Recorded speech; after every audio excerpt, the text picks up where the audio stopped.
So in the IPO market in the US, we've had some green shoots with a few deals pricing. The performance has been a bit mixed. And obviously in the US, we have the upcoming elections, which is not helping the market in H2. So we do expect the market to remain muted in H2. In Europe, it's been very interesting because the IPO market has been coming back across all capital market deals, from IPOs pricing to rights issues to book builds, but not in tech. Our capital markets team has been extremely busy pricing large deals, and you've seen sizable situations like Douglas and Galderma pricing in the market, and actually the after performance being relatively good, but nothing in tech. This is really strange, isn't it? Having gone to every technology event in Europe in the last number of months, the new companies that have just started up in the past year or so, Mistral AI being one of them, these founders are treated almost like rock stars. You've got so many investors lining up to try and invest in these companies, and the investments are coming in, the valuations are going absolutely gangbusters. So what is the disconnect between some of that hot money going into large language models, for instance, and some of the money just not finding a home? So there are a number of factors, and we need to split it into what we would call the more mature situations where there's growth and profitability and cash generation. So actually the market is there across global investors for these kind of deals. But then the vast majority of those are owned by private equity, and private equity are extremely cautious, especially when it comes to the IPO market, because we're talking about very sizable assets, multi-billion assets, and they're very keen to get it right. And on the side, some of these companies still have proof points to deliver. They've been amazing companies, exceptionally strong track record, but there's a bit more that the private equity wants to squeeze out, whether that's more cloud transition or whether that's the margin uplift that's coming over the next few quarters. So they want to have that in the bag, and then they want to make sure that the stars are aligned from a macro and market conditions. Then on the growth side, which is the other side of that story, is that nowadays we need more scale for a successful IPO. In the past, it used to be 150 million company could IPO well, but now that has actually shifted to almost 500 million in terms of top line. So what this means is that companies need to be bigger, and they need to be healthier. The focus on growth remains, no doubt about that. We've seen that going back and forth between growth and margin, but growth on balance has always been higher. Now we see that becoming even more of a focus area, but it has to be efficient growth, and there has to be the unit economics that make sense. It's no longer growth at all costs. Lovely to see you, Athena. Thank you for joining us. This is your first TV appearance with us. First with you.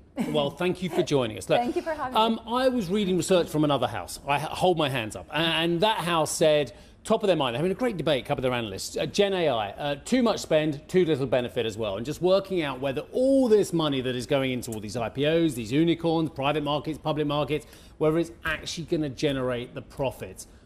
What do you think? So it will, but it will take time. We actually published a research yesterday. I should send it to you. Probably better than that one. Yeah, send it to me by all means. Who needs Goldman's?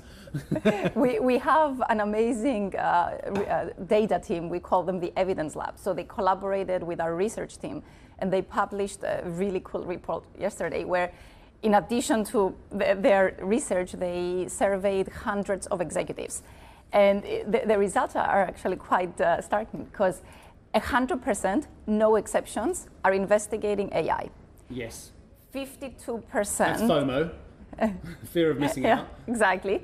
52% this year are rolling out a use case.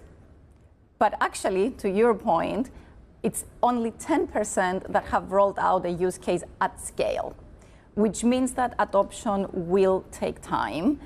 There's no doubt that FOMO is a big theme across both tech and non-tech. Can I just pick up on your point around the scale? Because you mentioned this a couple of times now about getting to scale. And one of the conversations I had in recent weeks is that you can achieve scale much quicker than you could in the past. The 150 million top line you mentioned getting to 500 million. Isn't that happening much quicker than it would have happened in the past?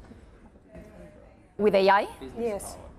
Yes, but it takes time. And when you think about AI, it's both the top line and the bottom line, because a big impact of AI is the impact on productivity and efficiency, and that impacts the bottom line, the profitability line as well. When it comes to scale and doing that more quickly, yes, it's happening, but it will take time. It will take a few years. I'm belated to get to The Coming Wave by Mustafa Suleiman, who is the founder of DeepMind as well. And he's talking about checks and balances and containment and the need for containment of this new technology. Are any of these 100% of companies that are excited about AI thinking about containment, just in case things go wrong? You know, I think he said sandboxes, air brakes, what have you. Is there any talk about that, just as a backup? Because everyone's going, wow, we need AI, it's really exciting. Oh, but what if it doesn't work? Is it going to be too integrated to turn back?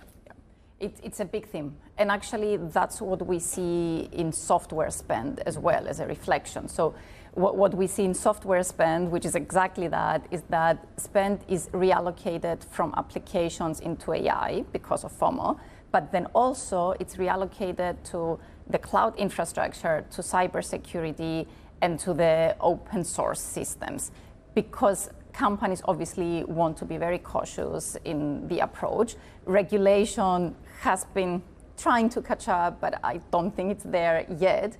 So they want to avoid any reputational damage, any data breaches, so they're very cautious in the way they go about things, which is obviously, again, delaying the widespread adoption. The regulatory hurdles got raised again yesterday from the European Commission against two major companies. And number one, on the Apple side, around the App Store and the practices that we've seen to date around Apple, enough so that it's somewhat derailed their AI strategy in Europe. When it comes to Microsoft as well, the way it's been forwarding in new services like Office into its suite of products. So real pushback from the European Commission. What does that mean in terms of how we think about the landscape in Europe? Because I know a lot of developers want to team up with Apple and they want to team up with Microsoft, but is there now a warning light as to how the regulator here in Europe is going to think about these companies and their market dominance? So look, regulation has always been a theme, and companies have had that at the back of their minds as they're developing solutions. What it also implies, though, is that companies adopt earlier on a global strategy. And we see companies, no doubt, hedging. Many of the AI companies, especially the Gen AI companies, have a strong presence in the US and scale in the US as well. So really hedging and diversifying.